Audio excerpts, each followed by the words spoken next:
Assalamualaikum warahmatullahi taala wabarakatuh. InsyaAllah pada hari ini saya akan membentangkan sedikit berkenaan dengan tafsir bin Ma'thur.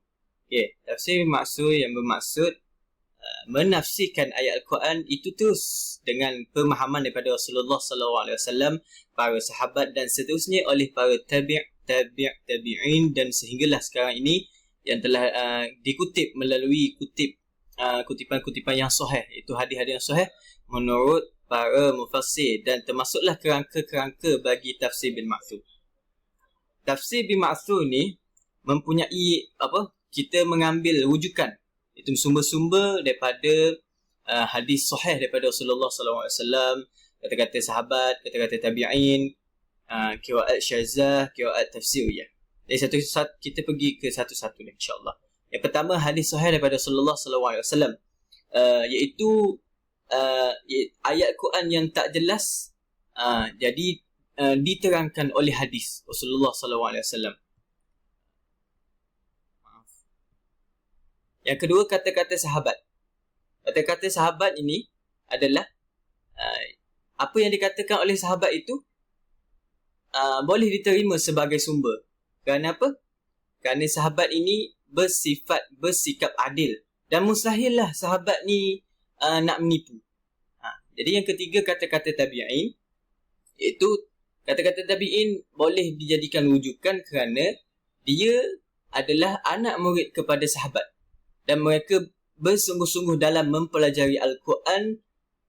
Sebagai contohnya, iaitu Mujahid. Mujahid ini adalah seorang yang bersungguh-sungguh dan tekun dalam menafsirkan sesuatu hadis. Okay. Yang keempat, qiraat syazah. Qiraat syazah ini boleh dijadikan rujukan kerana apa? Walaupun dia bukan daripada Al-Quran, tapi boleh diterima sebagai sumber tafsir kerana ia bertepatan dengan bahasa Arab. Okay. Dan seterusnya, qiraat tafsiriyah. Okay. Qiraat tafsiriyah ini adalah sebahagiannya telah ditambah oleh sahabat sebagai untuk menjelaskan sesuatu ayat. Okay. Dan mereka itu bukan ayat Al-Quran. Contoh dia, qiraat syazah ni daripada Allahu Akbar. Qiraat tafsiriyah ni adalah perkataan yang daripada sahabat, yang telah daripada sahabat, dan kata-kata mereka tu bukan daripada ayat Quran. Okay. Seterusnya, perkembangan tafsir bil Ma'thur. Tafsir bil Ma'thur mempunyai 5 elemen. Yang pertama, lisan dan periwayatan.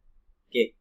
Lisan dan periwayatan ini digunakan oleh sahabat tabi'in supaya diterima secara terus.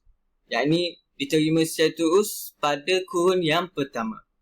Yang kedua, tadwin tafsir bersama hadis.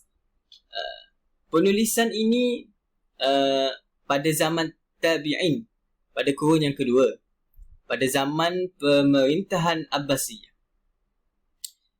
Pada zaman ini terdapat 4 tafsir. Contohnya tafsir daripada Mujahid, Qatadah, Hasan Basri, Ismail Abdul Rahman.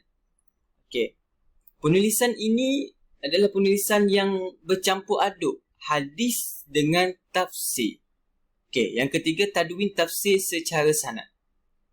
Itu pada kurun yang pertengahan kurun yang kedua dan ketiga, sahabat-sahabat mengasingkan hadis dengan tafsir.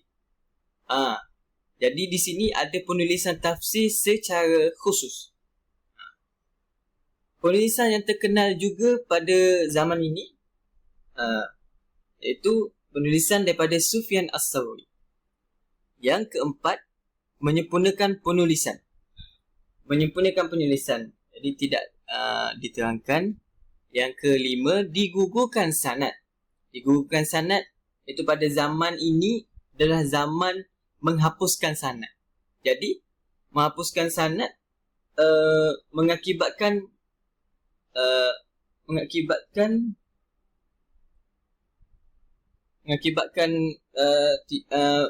riwayat daripada Israiliyat.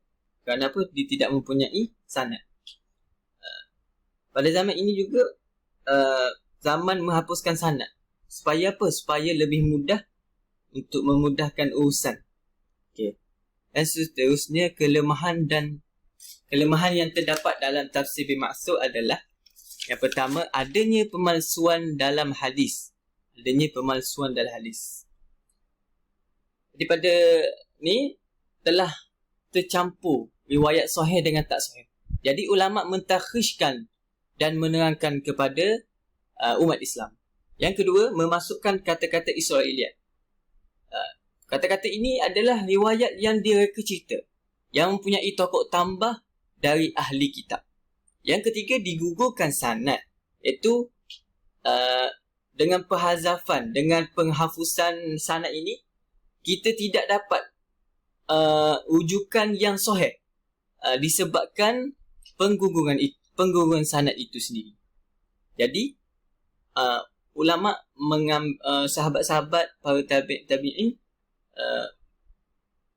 membolehkan, itu boleh mentakhrijkan dan mengambil riwayat yang bertepatan. Jadi sekadar itu saja daripada saya. Wabillahi taufiq wal hidayah. Wassalamualaikum warahmatullahi taala wabarakatuh.